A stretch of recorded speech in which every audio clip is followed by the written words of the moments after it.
of the governor of the Republic of Liberia, who are in connections with resources coming from the USAID. Let me first of all state this.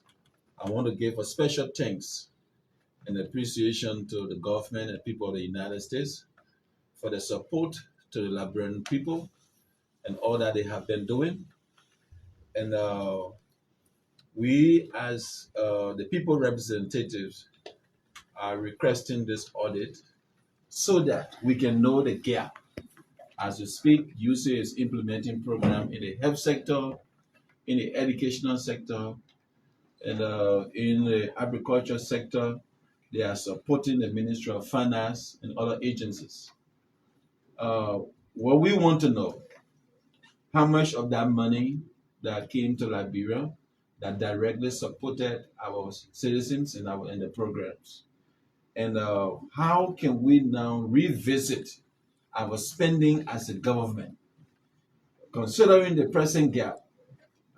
We have, during our conversations with the Ministry of Health, with the action taken by USAID suspending support to Liberia. Presently, there are gaps within the health sector, within the agriculture sector, within the educational sector. We need to cover those gaps as a country. So we need to, in order to know this, to do this, we need to first of all know how much of that money directly supported our national budget and the trickle-down effect directly to our citizens. After getting those information, then the next stage, the second phase of this, is to sit as a country to record the national budget and visit the budget and say, okay, let's have a cut. Like for instance, we can say we should reduce our salaries, we should cut down on gas, we can cut down on other things, other expenditure, traveling and other things, so that it can meet up those gaps in the meantime while the country move forward. But we are happy that those issues that colleagues raised and the communication have been sent to the committee to look at it in public account, and then we're hoping that the plenary will approve through votes that the communication, the instruction go to the GAC, the General Auditing Commission, to institute an audit directly to the implementing agencies, that is Ministry of Finance, Ministry of Lands and Mines, if they are implementing, or Ministry of Agriculture, Ministry of Education. Those that are implementing USAID funds, we need to know how much of that funds directly support or have an impact into our national budget. Thank you.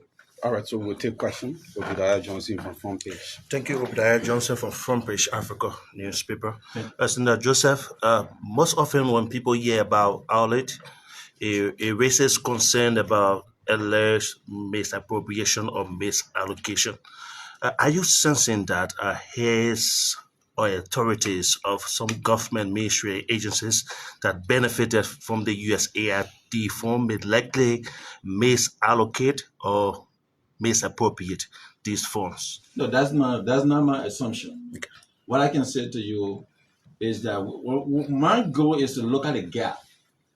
In order for us to revisit the national budget, after this process, the next thing is to revisit the national budget, where we're going to call up ministries and agencies, both legislature, the House of Representatives, and the Liberian Senate, the President Office, the implementing arms, to narrow down our budget based on the gap that we're going to see after the audit. So there's no way I can assume that there's some malpractice. No, I don't. That's not my belief. That's not the intent of this communication. The intent of this communication is to know the gap that is being affected by our people directly, and how can we now refill it within those gaps so that we can move forward. Finally, the overall funding that comes to the USAID comes from American taxpayers. Why would you want to launch an audit since, in fact, the monies provided are not from Liberian taxpayers? The money provided by USAID is in good faith. I can say to you, they have been doing a lot. We must appreciate, but it is also our right as a country to know how much of that money direct. You understand? When we get those analysis, it helps us as a country to recall the budget or to have a recap. You understand? And if the budget of the legislature was 30 million, then we should go down to 15 or 10 million. You understand? So at this present situation, everybody have to feel caught. But then we have to revisit first how much of that money that is directly benefiting our people. That's what we need to look at. Sir? Yeah, I think they were just strictly to where I wanted to ask, but in furtherance is that there will be much more concern as to whether your fight will resonate well. Probably, would you want to probably explain more about how people will receive the information you try to give? Well, I'm not fighting, and I'm not thinking about how people receive the information.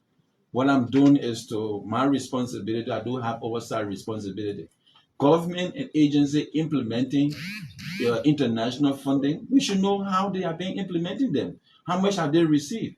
And we are not biased about those conversations. We have said from 2018 to 2025 or 2024, we want to know how much money received, how much impact it made directly to our people. You understand? And what is the present gap in the health sector? What is the gap in the educational sector?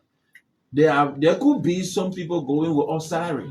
So that burden on national government, we now need to be ahead of that information to know what we need to do and revisit the budget and have a recash of the budget and we'll move forward.